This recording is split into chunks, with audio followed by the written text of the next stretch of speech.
Hello everybody.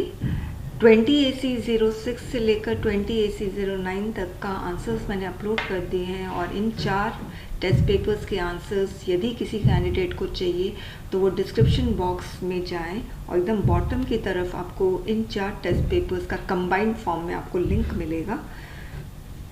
तो आप online payment करके ये चारों टेस्ट पेपर्स का आंसर आप खरीद सकते हो। इस वीडियो में हम 20AC05 के आंसर्स का डिस्कशन करेंगे और मैंने इस बार अमित कुमार का आंसर स्क्रिप्ट लिया है और अमित कुमार को 20AC05 में 78 आए हैं और इसमें इसने प्रेसी नहीं अटेम्प्ट किया है और अमित की वैसे हैबिट है कि वो कोई ना कोई क्वेश्चन ज़रूर स्किप करता है। तो ये मेरा असल में पेन ड्राइव स्टूडेंट रहा हुआ है लास्ट ईयर, तो इसने लास्ट ईयर भी पेपर्स अटेम्प्ट किए थे, इनफैक्ट पूरे 10 टेस्ट पेपर्स अटेम्प्ट किए थे और मुझे पता था कि इसके पेपर 2 की प्रॉब्लम नहीं है और इसके एग्ज़ाम नहीं क्लियर हो पाए 2019 का पेपर 1 की वजह से, पेपर 2 की वजह से नहीं, क्योंकि इसका पेपर 2 सही है।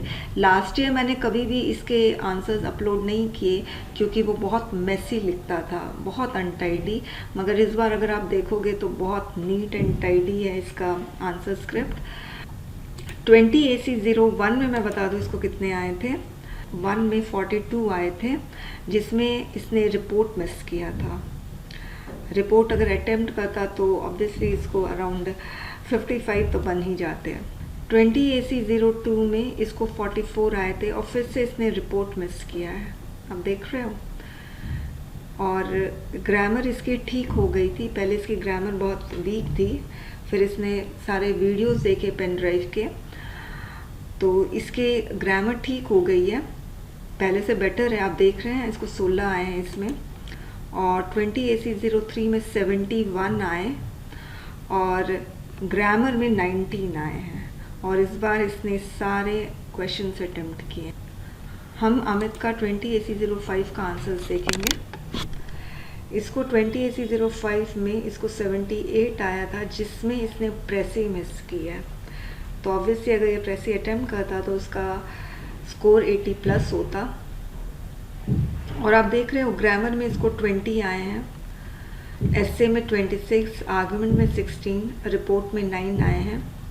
रीडिंग कॉम्प्रहेंशन इसकी प्रॉब्लम है। रीडिंग कॉम्प्रहेंशन में कभी भी ये मार्क्स फेच नहीं कर पाया रीडिंग कॉम्प्रहेंशन में, जबकि मैं हमेशा इसको गाइड कर रही हूँ कि किस तरह से रीडिंग कॉम्प्रहेंशन अटेम्प्ट करना चाहिए और जबकि ये बहुत स्कोरिंग होता है रीडिंग कॉम्प्रहेंशन।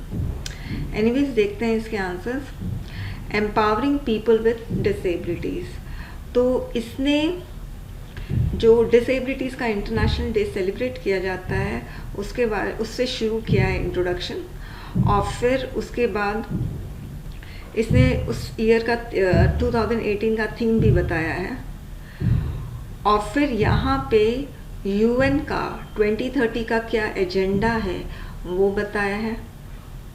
UN के अकॉर्डिंग डिसेबिलिटीज़ का मतलब क्या होता है वो यहाँ पे इसने लिख दिया है।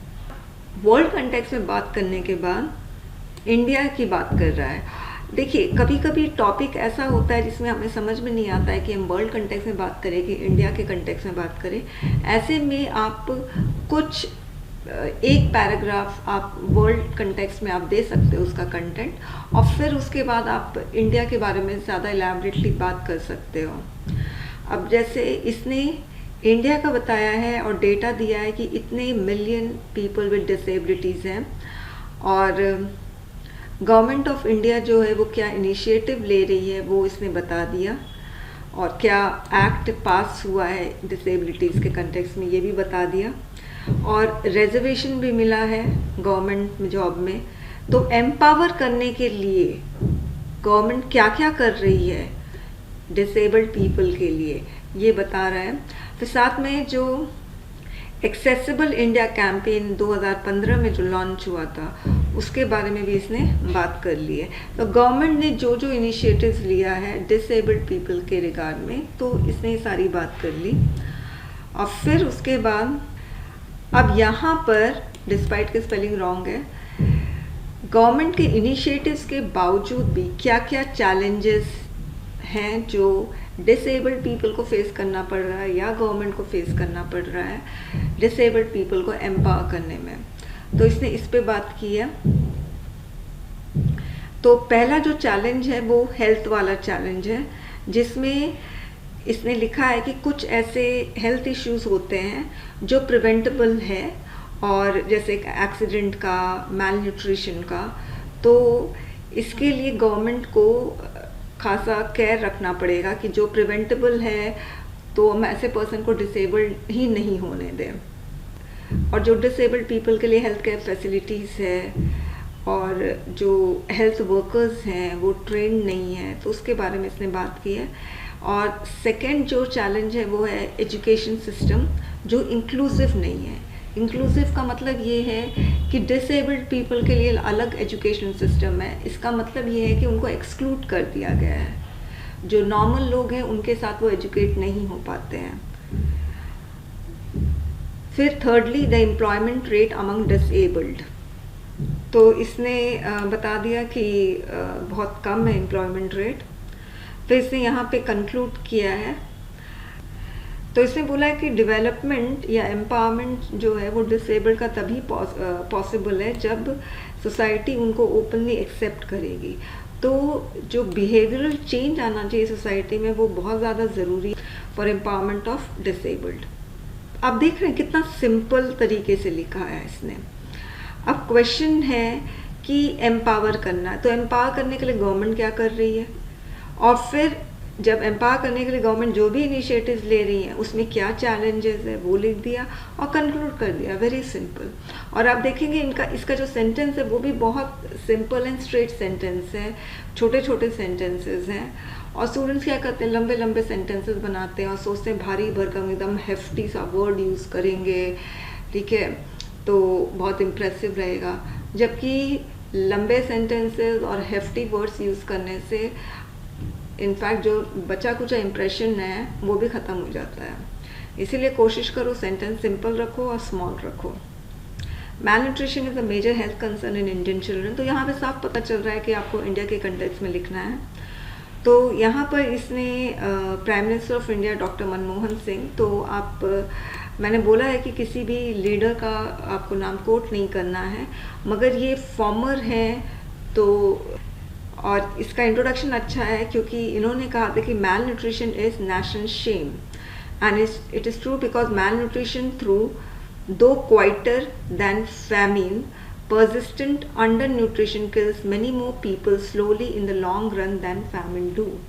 तो famine और malnutrition में compare किया है इसने, और malnutrition ज़्यादा harmful है और famine से, ये बता रहा है। अब question है major health concern, तो यहाँ पर इसने लिखा है कि malnutrition क्या होता है, deficiency, imbalances in child's intake of nutrients।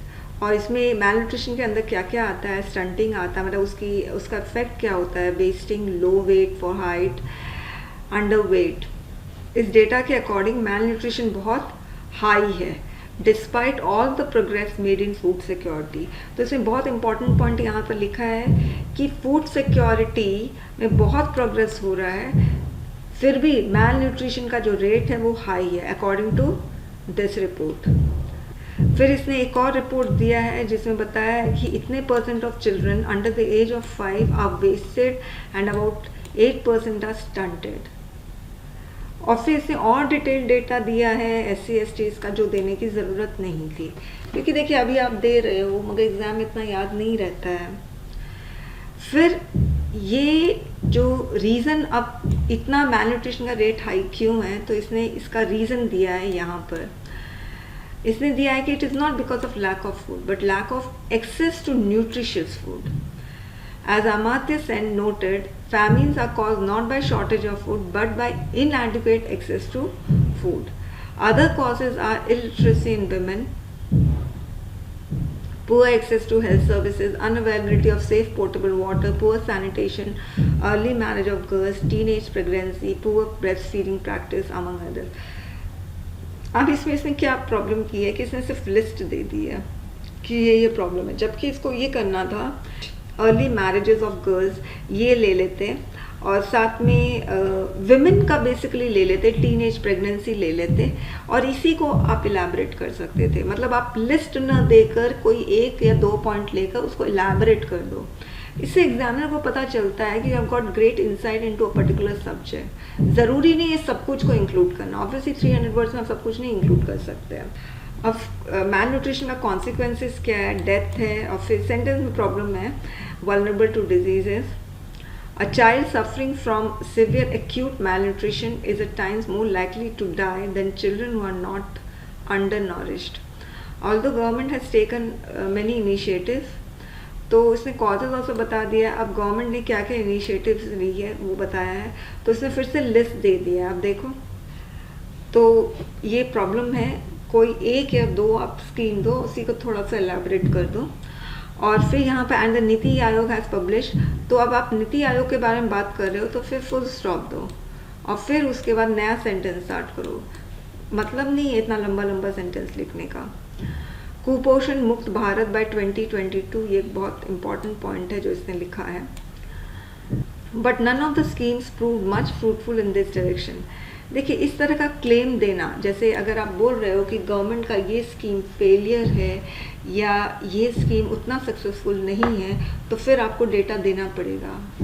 ठीक है, मतलब आप एलिगेशन लगा रहे हो गवर्नमेंट के स्कीम्स पर, मगर विदाउट एनी सपोर्टिंग पॉइंट या डेटा, तो फिर कोई मतलब नहीं है ना। इसीलिए इसमें डेटा देना ज़रूरी था। फिर इसने लिखा है कि यदि हमें डेमोग्राफिक डिविडेंड का पोटेंशियल को पूरा का पूरा रियलाइज करना है या इसका एडवांटेज लेना है, तो children must grow healthy. We can't grow as a super power with that much percentage of children under nourished. इसको 6 मिले हैं। इसने वैसे भी बहुत अच्छे से इसने कॉजेज बता दिया था कि मैल न्यूट्रिशन का कॉजेज क्या है, इसका इफ़ेक्ट क्या है, गवर्नमेंट का क्या स्कीम्स है, ये सारे बता दिए। डेटा नहीं है, जैसे कि ये वाले स्कीम में इसने डेटा नहीं डाला है, तो बस ये वाली प्रॉब्लम है, अदरवाइज सही है। Unpredictable monsoon needs greater efficiency in rain water storage and usage. अब ये जो क्वेश्चन है, इसमें स्टूडेंट्स बहुत कंफ्यूज हो जाते हैं। उनको लगता है कि हमें मानसून के बारे में बात करना है, मगर असली में आपको बात करना है रेन वाटर स्टोरेज के बारे में। और रेन वाटर स्टोरेज क्यों करना है? Because of unpredictable monsoon. तो आपको अपने पैराग्राफ के शुरुआत में ही you just talk about why Indian monsoon is unpredictable. बस आप ये बात करके सीधे रेन वाटर स्टोरेज पे आ जाओ। अब इसने मानसून अनप्रेडिक्टेबल है, इरेगुलर है, reduced rainfall in certain regions, ये सारा बता दिया इसने। और मानसून डिले होता है सिंस 1976। फिर इसने लिखा है कि in India it is life line and a necessity for agriculture livelihood and basic survival. तो मैंने लिखा है ये वाला जो लाइन है, इसको इंट्रोडक्शन का फर्स्ट लाइन लिखो कि in India monsoon is a life line and a necessity for agriculture livelihood and basic survival. फिर यहाँ से लिखो but monsoon are becoming more unpredictable. इस तरह से शुरू करो, बेटर रहेगा। फिर इसने पूरा मानसून के बारे में बता रहा है। अब वॉलेटाइल है, यानी बहुत चेंज होता रहता है, तो ऑब्वियसली आप रिपीट कर रहे हो। यहाँ पर तो ऑलरेडी आपने लिख दिया है, इरेगुलर है, अनप्रेडिक्टेबल है, आपने वापस से फिर से यहाँ पर रिपीट कर दिया। फिर यहाँ पर आप मानसून के बारे में ही बात कर रहे हो, उसका इफेक्ट क्या है, डिस्टर्ब द एग्रीकल्चरल एक्टिविटीज़। आप सोचिए इतना इसने वर्ड्स वेस्ट कर दिया है, इसमें अभी तक रेन वाटर स्टोरेज नहीं आया है। इसीलिए मैंने इसको लिखा है कि ये पैराग्राफ को कंप्रेस करने के लिए। और फिर उसके बाद यहाँ पर इसने रेन वाटर स्टोरेज के बारे में बताया है, तो थोड़ा कंप्रेस कर दे क्यों हमें रेन वाटर स्टोरेज करना चाहिए। ये farmer distress, overall macro economic imbalance, ये सारा बता दिया। फिर उसके बाद रीज़न दिया है कि हाँ इसीलिए हमें रेन वाटर को स्टोर करना चाहिए। फिर जो रेन वाटर हार्वेस्टिंग है वो क्या है, तो एक्चुअली आप देखिए इतना इसने वर्ड्स मिस किया है, और जो क्वेश्चन का जो मेजर की कंपोनेंट है उसी के बारे में इतनी देर बाद ये बात कर रहा है, after wasting so many words. Rain water harvesting क्या है, कंजर्व रेन वाटर, ये सारी चीज़ें इसने बताई है, इम्पोर्टेंस क्या है। फिर इसने scarcity of good quality water has become cause of concern, the storage of rain water has become a norm. Already आपने लिख दिया है कि मानसून अनप्रेडिक्टेबल है, तो आपको फिर रीज़न आपको देने की ज़रूरत नहीं है क्यों हमें रेन वाटर हार्वेस्ट करना चाहिए। फिर रेन वाटर प्योर है, गुड क्वालिटी है, can be use for irrigation, ठीक है, ये सारी चीज़ें सही है, मगर रेन वाटर को स्टोर करने का क्या क्या तरीका है वो आपने मेंशन ही नहीं किया। फिर यहाँ पे आपने स्टेट गवर्नमेंट के बारे में बात की है कि फाइनेंशियल असिस्टेंस दे रहे हैं उस हाउस होल्ड को जो स्मॉल पॉन्ड्स या टैंक बना रहे हैं for storage of rain water, but the efficient use of the stored water is even more essential for irrigation, the method like drip irrigation। अब यहाँ पे ये डेविएशन है, इरिगेशन का आप मेथड बता रहे हो, अनप्रेडिक्टेबल मानसून है उसकी वजह से आपको ड्रिप इरिगेशन करना चाहिए, सही है, मगर अब रेन वाटर स्टोरेज और ड्रिप इरिगेशन को कनेक्ट आप करके रख रहे हो तो कोई मतलब ही नहीं है। 50 वर्ड्स इंट्रोडक्शन, 50 वर्ड्स कंक्लूजन, बाकी बचा 200 वर्ड्स, अगर उसमें भी आप डेविएट हो गए ये सारी चीज़ें लिख के जो ऐसे क्वेश्चन से डायरेक्टली कनेक्टेड नहीं है तो फिर आप अपने वर्ड्स वेस्ट कर रहे हो। आपने लिखा है farmers needs of less water intensive crop, the government should reduce incentives given to cultivate water intensive crop like rice, wheat, तो यहाँ पर डी का मतलब है डेविएशन, आप ये पूरा डेविएट हो रहे हो। फिर आपने यहाँ पे कंक्लूड किया है और कंक्लूजन में आपने बताया कि रेनफॉल कितना रिड्यूस हो गया है और इससे ना स्ट्रेस लेवल जो है वो भी रिड्यूस हो जाएगा यदि अगर रेन वाटर स्टोर नहीं किया गया। तो इसीलिए मैंने इसमें 2 दिया है क्योंकि रेन वाटर स्टोरेज के बारे में बात हो रही है, आपने तरीका भी नहीं लिखा किस तरह से रेन वाटर स्टोर कर सकते हैं और आप काफ़ी डिबेट भी हुए हो, इसलिए आपको इसमें मार्क्स नहीं मिले हैं। अच्छा, India has a rightful claim to be the permanent membership of the UNSC, तो यहाँ पर इसका इंट्रोडक्शन जो है वो लूज है क्योंकि आप यहाँ पर सीधे रीज़न बताना शुरू कर दिए क्योंकि why India has got the rightful claim to be the membership of UNSC permanent membership. तो आप देखिए India representing 1/6 of the global population, तो यहाँ पर रीज़न आ गया, इसलिए मैंने यहाँ पर लिख दिया है लूज इंट्रोडक्शन। फिर यहाँ पर यूएन सिक्योरिटी काउंसिल क्या है ये बताया, ओवरऑल इंट्रोडक्शन सही नहीं है। फिर India has been continuously pushing for UN reforms and for a permanent seat in the UNSC. In fact in the post India in the past India was offered to join UNSC by the US and the Soviet Union in 1950 and 1955 respectively, but India refused। so इसने थोड़ा सा history बताया है कि India को offer मिला था मगर इंडिया ने रिफ्यूज़ कर दिया था। अब यहाँ पर पैरा चेंज होना चाहिए क्योंकि अब आप यहाँ पे प्रेजेंट सिनेरियो के बारे में बात कर रहे हो, तो आप यहाँ पर पैरा चेंज कर दोगे। फिर यहाँ पर आपने लिखा है India claim to be the permanent UNSC seat has been valid for varied reasons, ठीक है। अब वेरिड रीजन है, यहाँ पे फुल स्टॉप दो, इसको हटाओ। India is the founding member of UN. Also, since its independence, India has been an active participant in all initiatives of UN like Millennium Development Goals, Sustainable Development Goals, okay, climate change का जितना भी meetings हुआ है, summits हुआ है, उसमें India participate किया है और इंडिया 8 बार सिलेक्ट हुआ है for 2 years non permanent membership के लिए। तो इसीलिए इसने ये सारे रीज़न दे दिए और फिर साथ में लिखा है कि इंडिया लार्जेस्ट डेमोक्रेसी है, सेकेंड मोस्ट पॉपुलस कंट्री है, तो ये सारे सफिशिएंट रीजंस हैं इंडिया का परमानेंट सीट मिलना यूएनएससी में, ठीक है।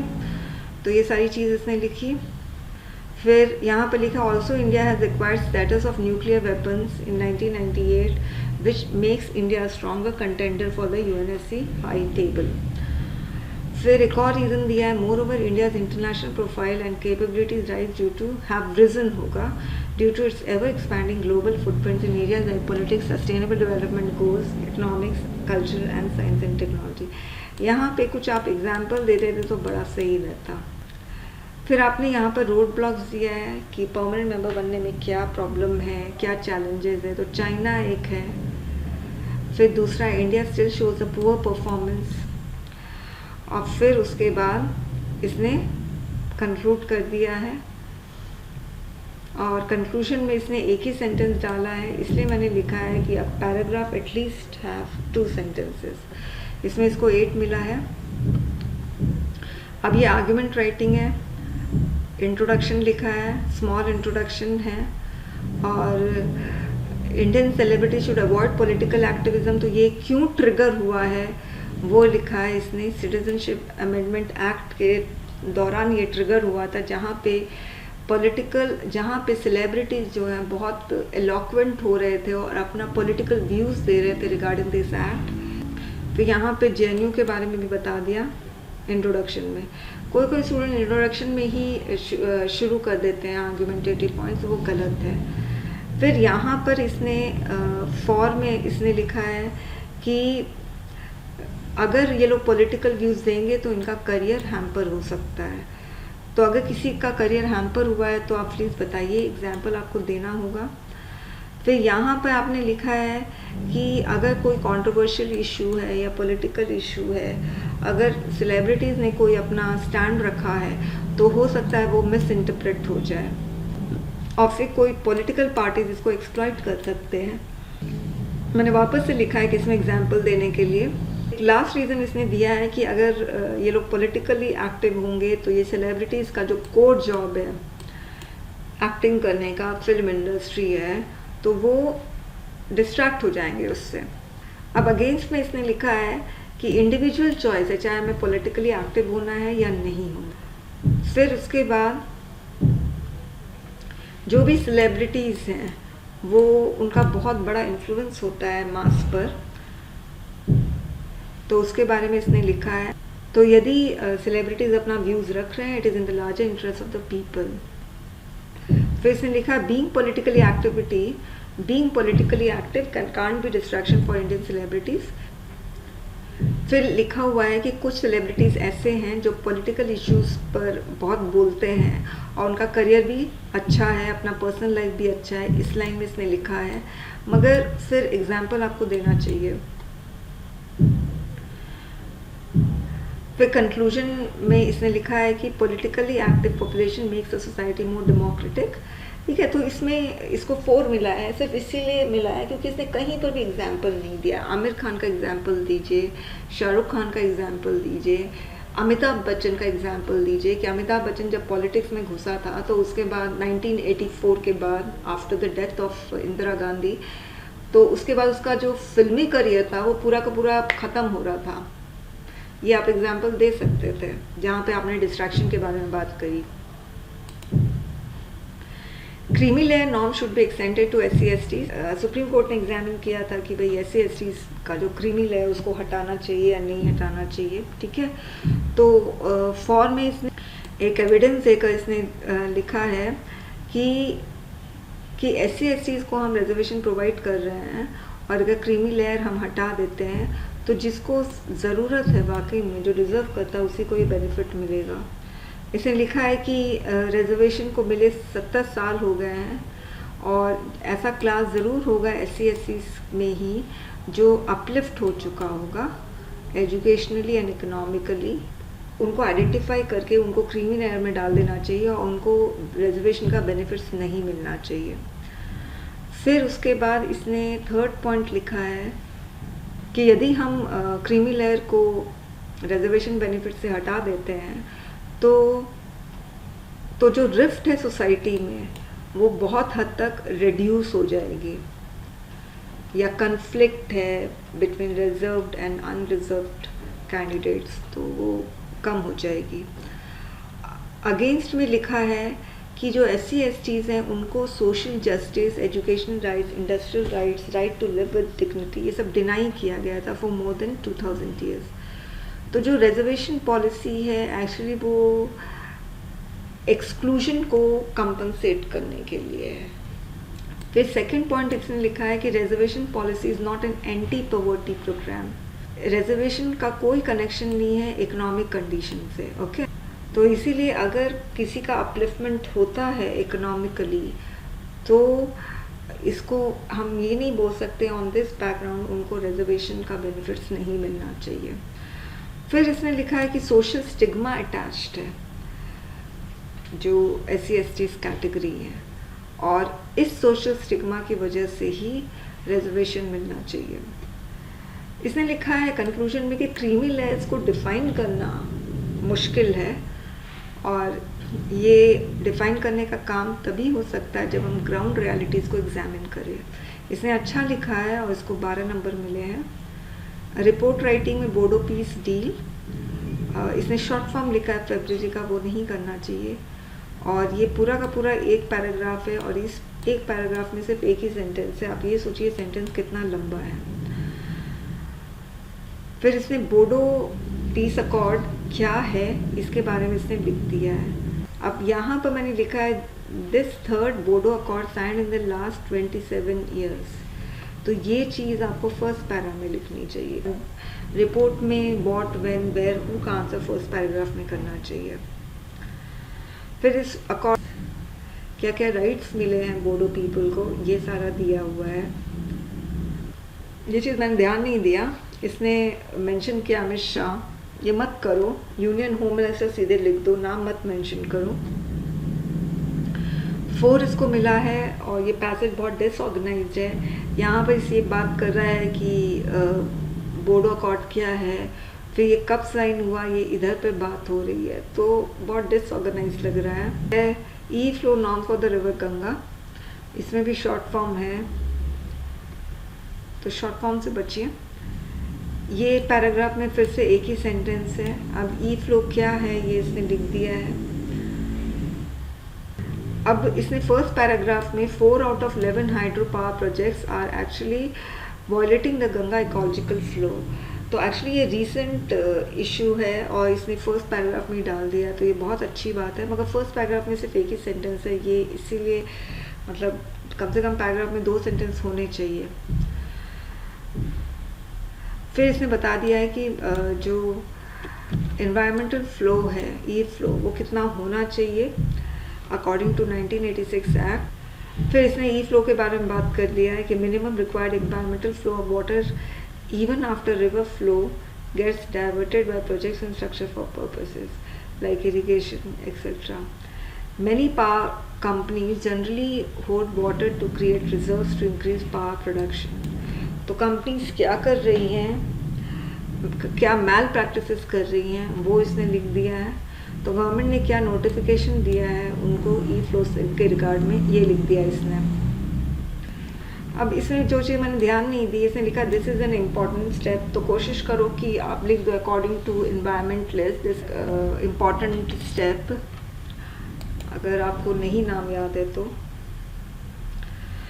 अब रीडिंग कॉम्प्रिहेंशन में इसको मार्क्स नहीं मिले हैं। The name of the book being talked about in the passage is, इस तरह से लिखना था। अब इसने लिखा था book unplanned being talked about in the passage, मतलब सेंटेंस फ्रेमिंग गलत हो गया है। अब किसने लिखा है, एबी जॉनसन, ये नहीं है, इसमें नहीं लिखा हुआ है कि आपको राइटर का भी नाम बताना है, इसीलिए इसको 1 मिले हैं। What are the reasons the writer is citing for the increasing rate of abortion, इसमें इसको 1 मिले हैं। 3 रीजंस है, इसने एक ही रीज़न दिया है और उस एक रीज़न को इतना बड़ा एलैबोरेट कर दिया है। ठीक है, इसमें फिर भी ठीक मिल गया है इसको। सोचिए इतना बड़ा आंसर लिखा है, इसको 2 मिले हैं। How can you say that abortion is painful for both mother infant, इसमें इसको 0 मिला है। अब बताइए मदर के लिए कैसे पेनफुल है अबॉर्शन, और इन्फेंट के लिए कैसे पेनफुल है। तो अब यहाँ पर as the movie graphically shows it can be horribly painful in occasion for the mother. क्यों पेनफुल है ये बताना चाहिए था ना। Murderously painful for the infant, क्यों पेनफुल है ये तो बताया ही नहीं आपने। अब ये इनका ग्रामर है, तो ग्रामर का तो मैं वीडियो अलग से अपलोड करूँगी, आप देखिए। फुल स्टॉप प्रॉपर तरीके से पुट किया गया है। स्टूडेंट्स फुल स्टॉप ही नहीं पुट करते और फिर एक्सपेक्ट करते हैं कि उनको मार्क्स मिल जाएगा। कैपिटल लेटर की मिस्टेक करते हैं ग्रामर में और फिर कहते हैं सेंटेंस तो सही है, एरर तो मैंने देख लिया है, इम्प्रूव तो कर दिया है, मगर ग्रामेटिकली अभी भी इनकरेक्ट है क्योंकि आपने कैपिटल लेटर की मिस्टेक की है। ओके, तो खैर इसको 20 ग्रामर में इसको शायद 19 आया है या 20 आया है, इसको ग्रामर में 20 आया है। एनीवेज इसका पेपर 2 वैसे भी प्रॉब्लमेटिक है नहीं उतना जितना पेपर 1 है। इसका लास्ट ईयर पेपर 1 ही नहीं क्लियर हुआ था। ओके और ध्यान रखो पेपर 1 और पेपर 2 में सबसे ज़्यादा इम्पोर्टेंट पेपर 1 है, पेपर 2 नहीं है इम्पोर्टेंट। पेपर 2 तब इम्पोर्टेंट होता है जब आप पेपर 1 में श्योर होकर कह लेते हो कि हाँ मुझे 115 120 तक आ जाएंगे, तब फिर आप पेपर 2 के लिए मेहनत करो। पेपर 1 ही सही नहीं है तो फिर पेपर 2 में मेहनत करके फ़ायदा क्या है। Okay, thank you students.